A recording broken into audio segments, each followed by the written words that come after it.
রামুতে জাঁকজমকপূর্ণ আয়োজনে উদ্বোধন করা হয়েছে ইউনাইটেড মিনিবার্ড নাইট ফুটবল টুর্নামেন্ট 2025।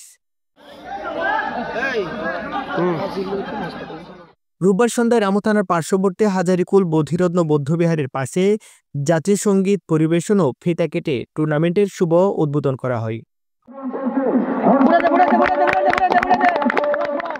উদ্বোধনী খেলায় মাঠের একদিকে অংশগ্রহণ করেন গ্লাডিয়েটর্স অফ খাজা মঞ্জিল, অপরদিকে অংশ নেন ভুজন রসিক এফসি। এতে এক গোলে জয়লাভ করেন গ্লাডিয়েটর্স অফ খাজা মঞ্জিল। উদ্বোধনী অনুষ্ঠানে প্রধান অতিথি হিসেবে উপস্থিত ছিলেন কক্সবাজার জেলা ছাত্রদলের সাবেক সদস্য মোহাম্মদুল হক জনি। এতে বিশেষ অতিথি হিসেবে উপস্থিত ছিলেন সাবেক ফুটবলার ও ক্রীড়াবিদ শিপন বড়ুয়া, আরফাত রহমান কোকো, ক্রীড়া সংসদ রামুর সহসভাপতি মোহাম্মদ শাহজাহান মিয়া, 2 নং ওয়ার্ড এমইউপি পদপ্রার্থী জসিমউদ্দিন, সমাজসেবক আবু বকর সিদ্দিক, বিশিষ্ট সমাজসেবক হারুনুর রশিদ প্রমুখ। দলের খেলা থেকে আমরা অনেক আনন্দ পেয়েছি।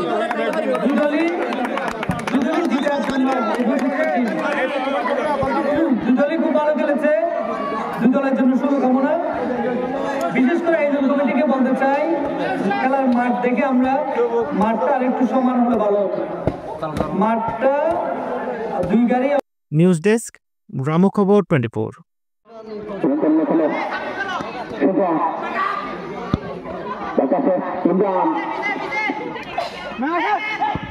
সেখানে বাড়ি ছিলেন।